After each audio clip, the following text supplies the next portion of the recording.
in the moment, in the time, it was like excruciating, and why, and fear, and what am I going to do? But now looking back, it was one of the best ways to be broken. Yeah. Hi, I'm Caroline Howard, a biblical counselor and certified life breakthrough coach. And I'm Chris Oneth, marriage and family therapist and executive director of Downey Park Counseling Associates. Welcome to Our Next Question, where we attempt to answer the questions of life through conversations in psychology and Christianity. Remember, this is a place of discovery and definitely not the final answer. We need like a Thing. a thumber theme song. Thumber thing. The thing. No, the other thing. You're right. Inconceivable. I need to go to speech class. Yeah. Finally, she admits I'm right. Summer theme song of like beach balls flying in the air as we're in our summer series. Beach blanket bingo. Week 3. I knew you'd come up with something. Week 3 of What's Your Story? What's your story? And yeah. Okay. Chris is on the hot seat today. It's weird because I tell stories all the time, but then we're going vulnerable. Deeper. We're not, Sheesh. like I said, it's not I fell off my motorcycle. I'm going to change the subject by saying, hey, there's this article. Tell me about the article. Well, I'll change it back later. Listen, part of it's confirmed all we've believed for so long. The article aliens are real. That's what I was going to say. No, exactly. Different things. Oh, okay. So the article came out in April of 23, and it says the truth about teen social media and mental health crisis. And lo and behold, we had this author who came out with some publications in it was 2012.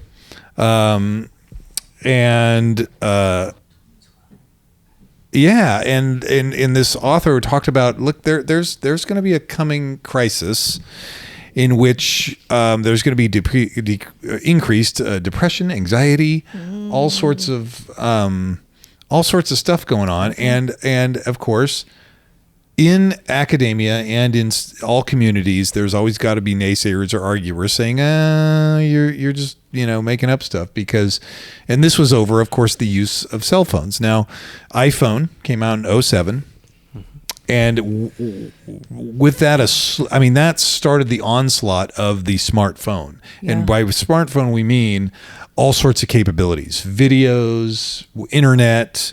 And so smartphone made dumb people. But yes, right. And we thought we were so smart. Of course, yes.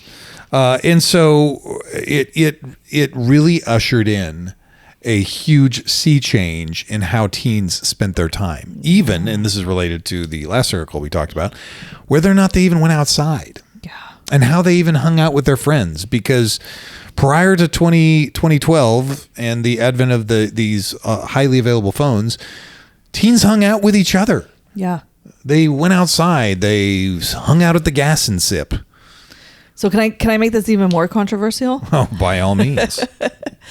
Is 2020 made this a lot worse. Oh, absolutely. Right? I think, there was, people are going to hate me. There was the COVID pandemic, but I think there was even a worse thing going on there, and that was what we did to our kids. Yes. Of trapping them in their homes with their devices. Yes. Even with, even now schools, right? We gave every kid a Chromebook during COVID.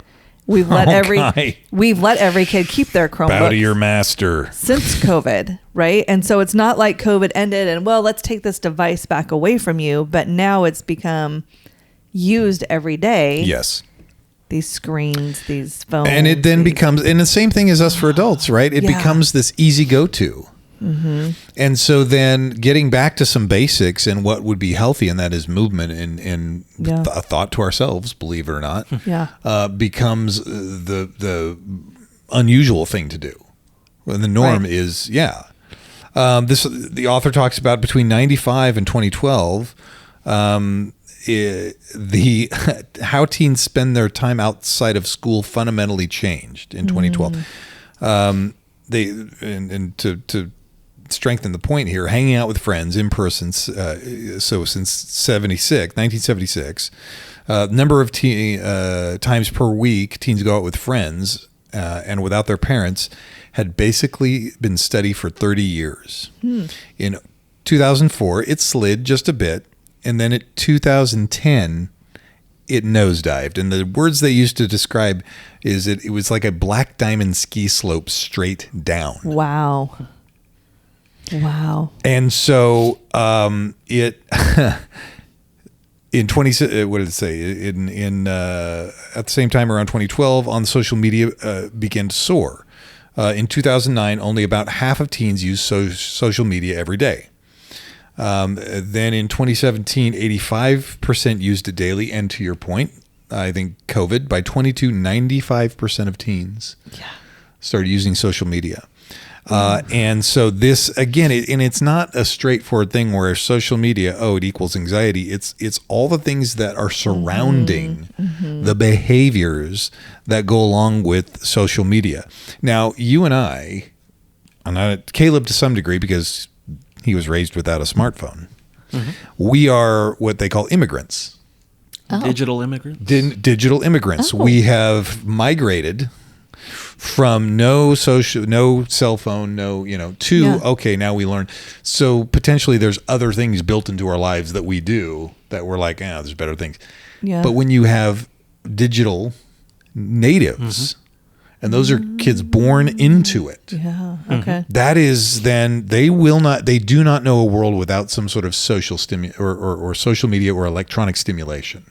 You know what's interesting is when you said that, like I was thinking, aren't there times where you want to throw your phone? You're like, I'm so sick of this thing, and I just want to chuck. Like, I want to be off it. I just want to chuck it. I can tell you, My son would never do that, nor would anybody that age. Oh, that's funny. They would never even. They don't get frustrated with that. It's like a lifeline. What they know. Well, because we come from the days of casting the phone down onto the receiver. Oh gosh, I miss those days. Which is very edifying, by the way, and I miss entirely. The best. Like, just to really send home the point where I'm hanging up on you. The fact that you have to push a button. And that too, the rotary dial. It's not even a real button you can smash. I know. How come if it's such a it's a button on a screen. If it's such a smartphone, there should be a button that says really hang up that you get to push that makes that noise when you hang up.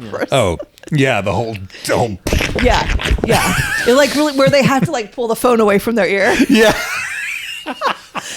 Okay, I'm copywriting that if anybody invents it, I need some money. There's an alternate button there that has Wouldn't that be great? Just really showing button. you're pissed off. I'm sure there was some sort of trigger thing. Or I love Jesus. Yeah.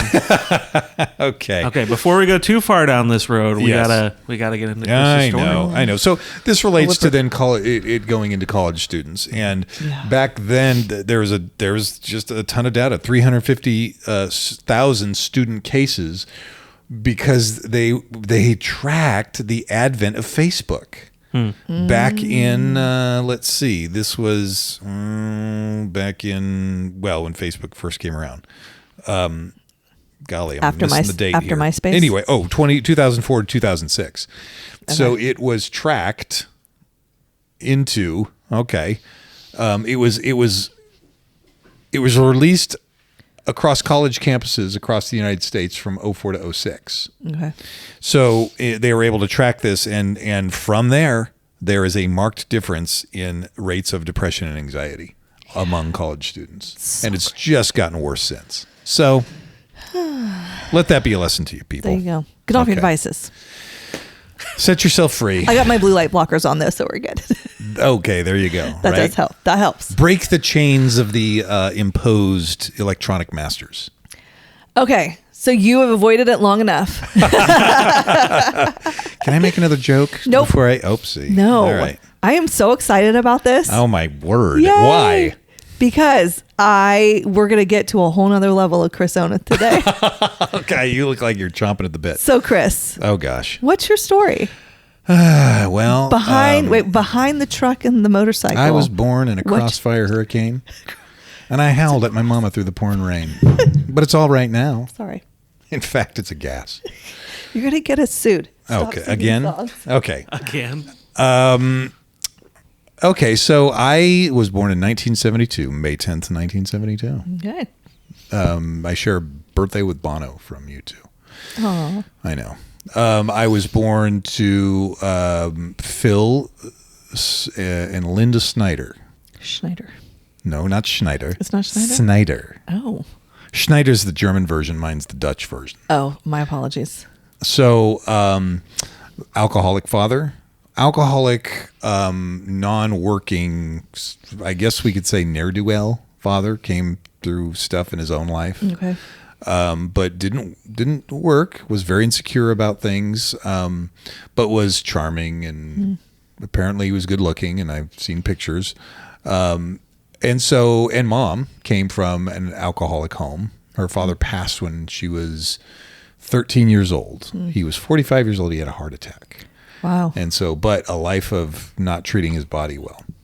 So into this, my sister was born first, and then 4 years later I came along, and I spent the first 6 years of my life with mom and sis. And so, I remember flashes of, I was born in Newport Beach, and so I remember going to the little coves in Newport Beach and being outside, and I think that's probably what, began my love of outside. And so, and mom, to her credit, was, working full time, and, we were in daycare and all this other stuff, and she was, making it happen. So then when I was 5 years old, she met a guy, Willard Oneth, and she married him when I was 6 years old, and he adopted us. So I took on the last name Oneth. Cool. I know. How marketable is that? That's awesome. The one and Oneth. So he also, he was a recovering alcoholic at the time, and so he worked for Caltrans. He's the orange guys on the side of the road, and he was in supervisory positions, and he kind of moved up, and so we moved from Southern California to the Bay Area, of all places, San Ramon. And the pressures of work and life started to weigh on him.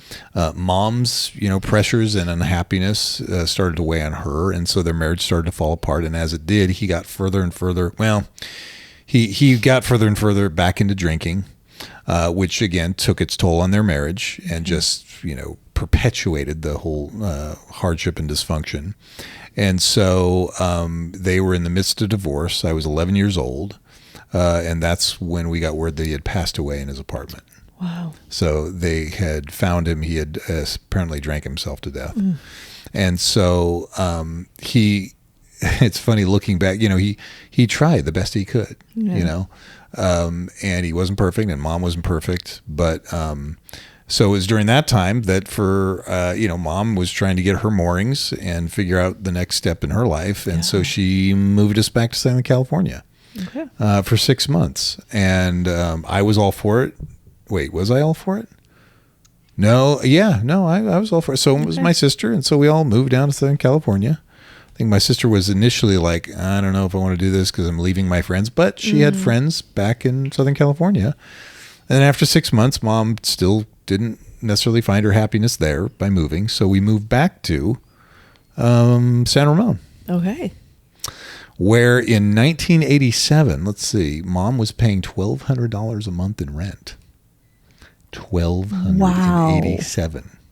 That's crazy. But apparently they're selling homes for dirt cheap in this weird town of Modesto. Oh gosh, that's how you got here. I'm sorry. That's right. And so we moved from the hilly, beautiful, clean streets of San Ramon to Modesto. She bought a house at the end of Orangeburg, off of Claus Road, way at the end of Orangeburg. In fact, the only houses that were further out were the houses across the street. Wow. I know. And then we joined a church, First Baptist, and man, I remember having to get rides out there, and nobody wanted to give me a ride. I know, and maybe they didn't say it in so many words, but they kind of said it with their eyes. Where do you live? All the way out there. Oh my gosh, yeah. I remember that first summer, and again, it was one of the hottest summers I've ever experienced because we were away from the cooling breezes of the Bay Area. It just being stuck inside, essentially, because when it's hot in the valley, it's like a rain day. You're not going to go out and plow fields. Well, if you can help it, in 110 degree heat. So. So this whole time, so from age 11 on, it was just mom, sis, and I. And, looking back, just looking at how life is and how hard it is, I have often said to Melanie and to others, I don't know how my mom did it. Wow. Right? Yeah.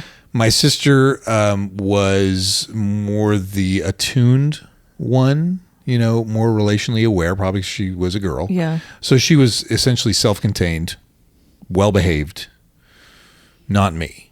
It's interesting. I had this very deep conviction about never getting into drugs and alcohol. So I didn't.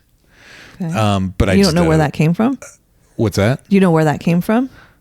Wait, you're asking me? Yeah. Where did your deep conviction come from? Just I don't want to be like watching. my dad. Yeah. Yeah. Okay. I didn't want to be like my dad or my stepdad. Okay. And it's funny how even that narrative, like, I don't want to be like my dad, even carried over into when I had a family and started raising kids. I didn't want to be the dad I didn't have. Right. So that became faithfulness became a value to me that was like, no, this is super important. It didn't keep other mistakes from happening. Okay. So I essentially, again, I'm in talking to Melanie, it's like, I don't know how mom did it, especially put up with me, because I was out late at night. I was, trying to, pick up on girls. I was finding my worth and happiness in a lot of different things.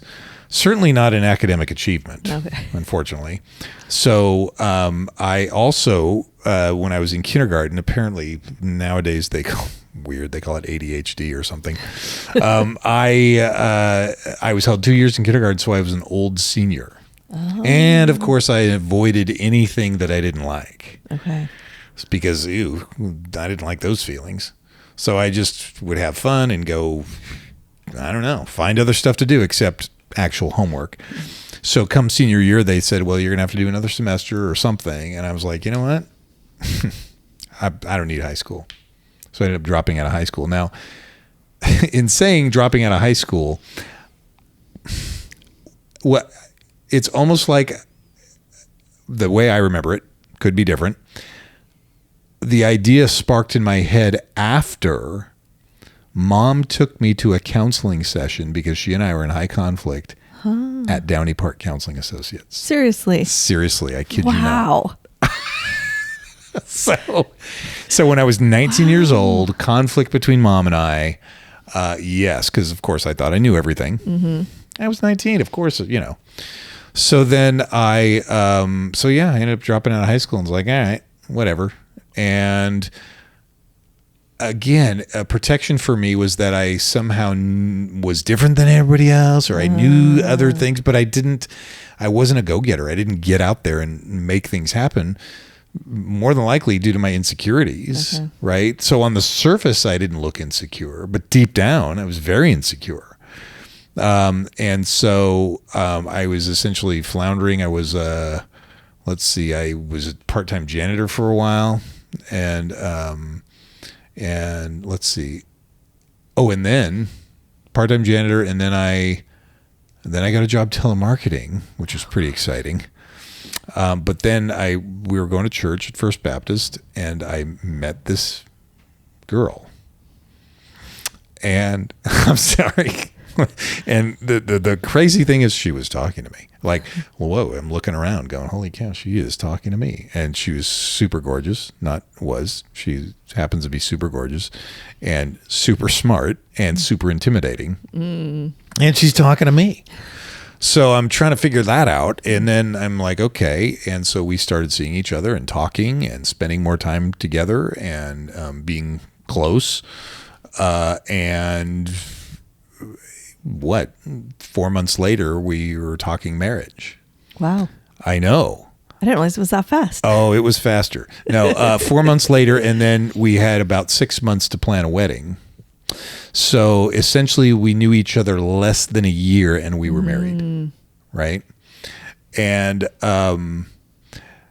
so here I found this amazing woman, and she came from a stable family. Of course, there's been abuse in her family background. So, of course, when we got together, it was beautiful because in my family, when we fought, we would yell and scream at each other and then slam doors and 20 minutes later come out and pretend like nothing happened. And then in her family, they didn't say ne'er a word to each other when they were upset. Oh, fun. So I would chase after Melly. What's wrong? What's wrong? And she'd be like, nothing. And I have a picture. When I say picture, I don't mean phone picture. I mean actual like photographic paper picture of her vacuuming in our little teeny apartment because she said everything was fine. And I wanted photographic proof that, yeah, you know what you're talking about? Anyway, we fought vehemently because we were too, and I've stopped using the word strong-willed.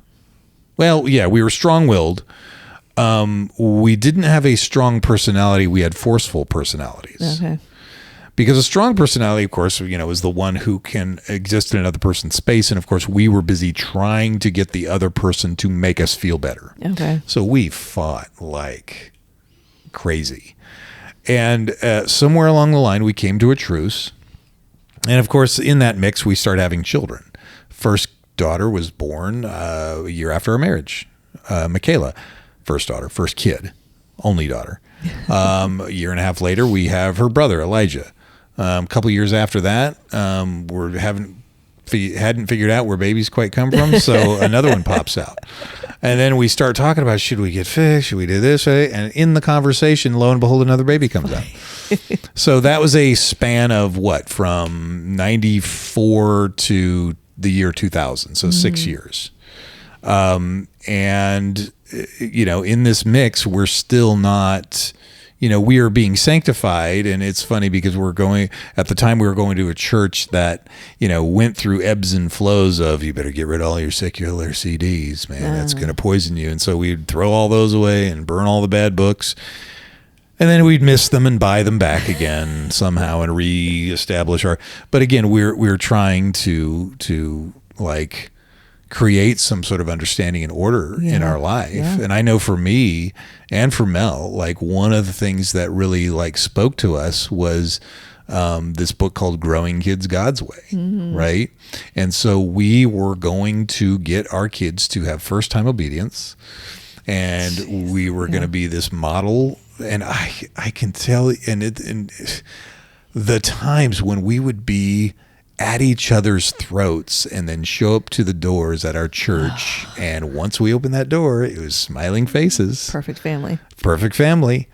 Now, God's provision and blessing in that whole thing is that we had dear friends that we did the journey with along the way. And it's so funny because some of these friends were like, that whole Growing Kids God's Way is jacked up, right? And so, but we were like, no, we know what we're doing. Now, interestingly enough, I think looking back for me, I didn't have a lot of structure for myself. Yeah. I was essentially kind of left on my own. Again, nothing against mom. She was a working mom. Right. And so I was like, you know, I got to figure this out on my own. So it was very self-contained for me. For Mel's part, she experienced something similar. Both parents worked hard. She knew they loved her, but they had their own issues, right? And would settle their conflict was don't say anything. Yeah. Cut the tension with a knife, you know? And so Mel grew up very self-contained, right? So here we are, and our mindset is, well, our kids need to be just they need to come pre-wired to do what's right. And if they don't, that's a problem. Yeah. And so, and part of and all through this, I'm like wrestling and dealing with my own anger issues, right? And when I say angry, I'm not talking about like 24/7 ready to fight and kick over stuff, but it was there right at the surface. And if something didn't go the way I think it would just flare right up, right? And I know those years of even raising my kids, I mean, it came out. Yeah. And so a lot of that, looking back and going through my own healing journey, was about a sense of helplessness and lostness that I was feeling.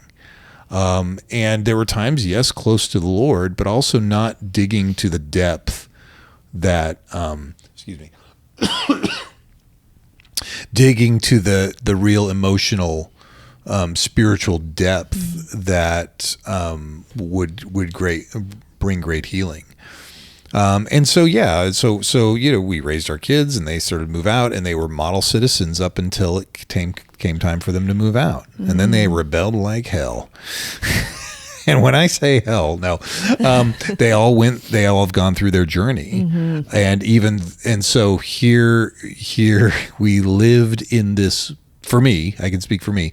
I lived in this world of, as long as my kids and my life looks like well put together, Interesting. that I'm good. I'm doing it right. Yeah. Right. Well, when that all hits the fan, then you're stripped clean, and you're like, and it was during this process that I had actually, my anger got me into a lot of trouble in my teaching career. And I was accused of pushing a kid, which I didn't do. But at the same time, I wasn't a saint. And I said some things that were not teacherly. Yeah. And so investigations were done. And during that time, I, wanted to stay a teacher. I wanted to fight it. And this is probably 2012, and I wanted to narrate the story that I was being persecuted. But in all honesty, there was some stuff that had come to a head that I didn't deal with. And so it was costing me. And in the moment, in the time, it was like excruciating, and why, and fear, and what am I going to do? But now looking back, it was one of the best ways to be broken. Yeah. And and it's interesting, even when I say broken, because I was already broken. Yeah. So breaking me of the dysfunctional, quote unquote, healing that I was trying to go after. Yeah. Right. And recognizing all the distancing and all the stuff that I was doing was not having the effect that I was hoping for. It only came through like examination and honesty and true confession that any sort of healing really took place. So here I was in 2012, and it's like, I started to go, when the kids were young, I started to go to school full time. I worked full time, and here I'm like, I worked my butt off to get here, and now it's all up in the air. Wow. And God, what are you doing? Right. And so that's when I had the opportunity to start to get into mental health. And as I went through the journey of getting because I had I had a bachelor's already, and I had my teaching credential. And so I started to go through my master's degree and discover all these mental health things, and then continue to have a relationship with friends. I had friends actually tell me, Chris, it's something interesting over the past few years has happened to you, in which you're like a better listener. Wow. So even the ability to be present in another person's feelings was something that the Lord had brought up in my heart, right? But he still wasn't done. Yeah. Because even as my kids started to move out, and I saw them go through their rebellion and addictions and all this other stuff, it became gut-wrenching for Melanie and I. But also there was an aspect where my kids had to like tell me, Dad, you really hurt us in some very significant ways. And to be able to like sit with that and hear that, and not try to say but this and but that and here's why and here's this, but to really honor that, and admit to it.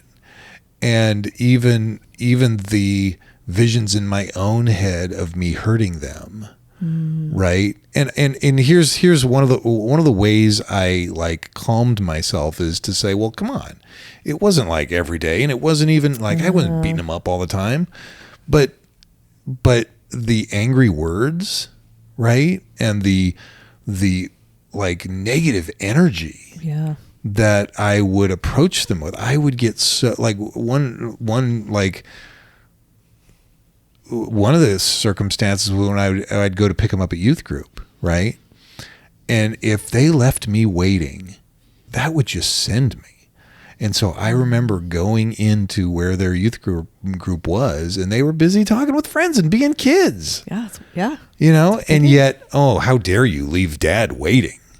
And I was just like fixated on it. That is so rude and disrespectful and this, that, and the other thing. And I remember like going into youth group and seeing the look on my son's face, 12, 13 years old, and he's seeing me upset, and immediately you could see it hit him like, oh no, dad's upset, and it's like that fear that was in him was me passing on, my own fear of the loss of control of God knows what, of things I didn't even have control over. Yeah. And so, when my kids and my wife and I all started to have that conversation, it was tremendously vulnerable and tremendously gut-wrenching, but also tremendously healing, right? Yeah. So I guess I don't even want to use the word broken of that. I just want to, maybe it's healing, but it's an excruciating feeling on the outset. Yeah.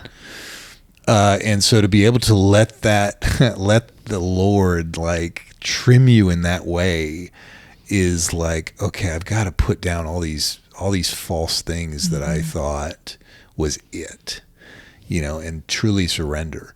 And it seems like the story of my life has always been nothing has come easy. And Mel and I have talked often about, man, we were blessed in our marriage. We get along. Now, we still argue, but we like each other. Yeah. Yeah. And we like to hang out. Yeah. And we like our kids. Of course, we like it when they leave. But at the same time, we love to spend time with our kids, right? And going through that journey of their own growth and their own sanctification, when I was going through it, it felt like they betrayed me.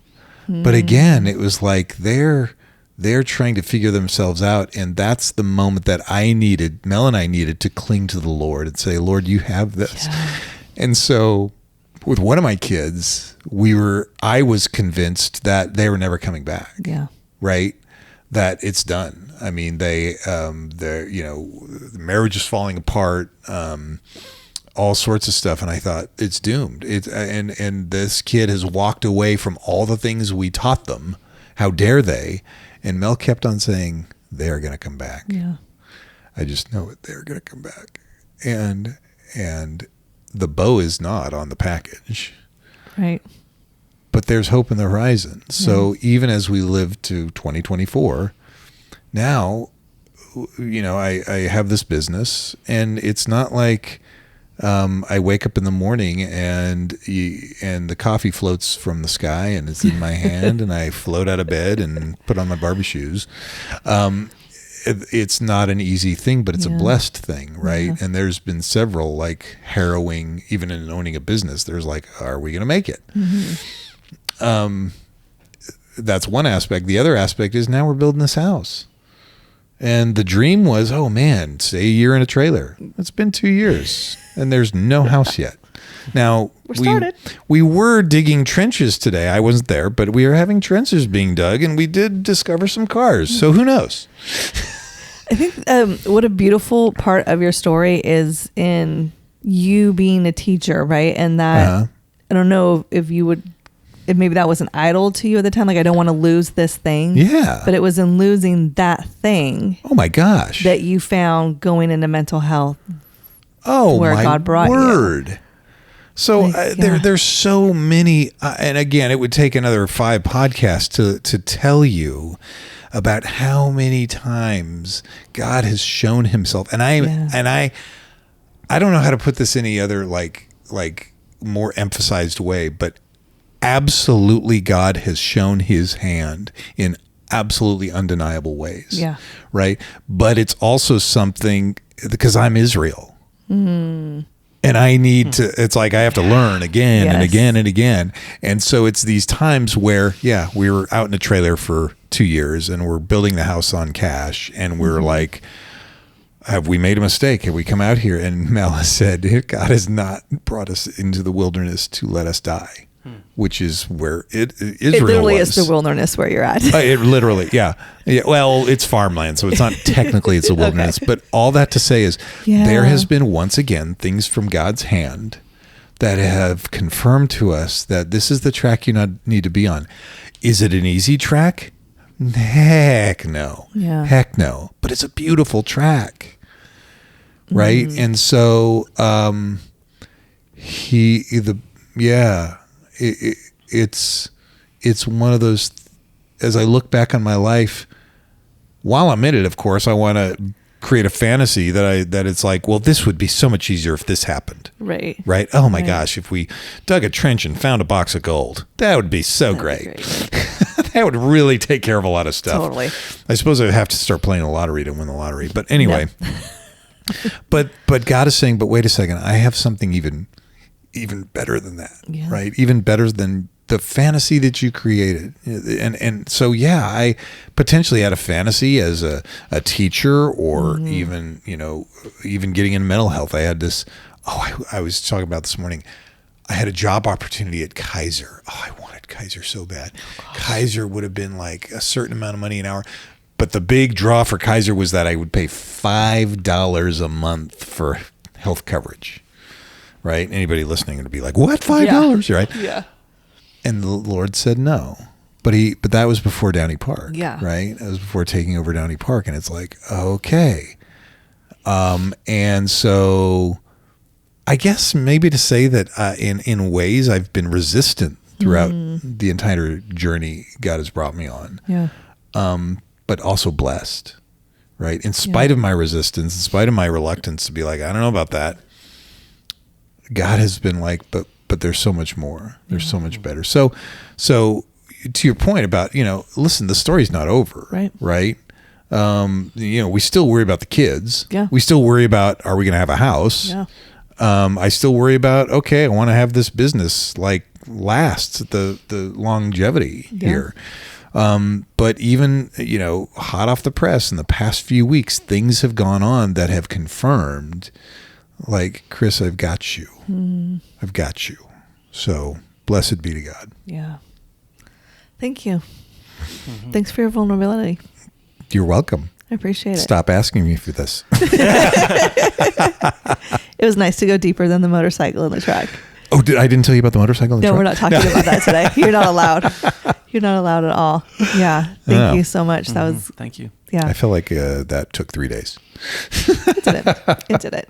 And it's just, even though I've known you for, I don't even ever, long time. Sure. To even still hear just different areas of your story that I've never heard before. Wow. Is really cool. Okay. So thanks for going there. Thank you, guys. Thank you. All right. Wrapping up another episode in our summer series. Thank you for joining us. Next week. Wait, like and subscribe. I'm going to get there. Okay, I'm so sorry. Next week. I've talked enough. We're taking Caleb from behind the mic and letting him sit on the couch for the first time. Boom, boom, boom. Man. So join us next week, and please like and subscribe. Leave a review. Leave a review.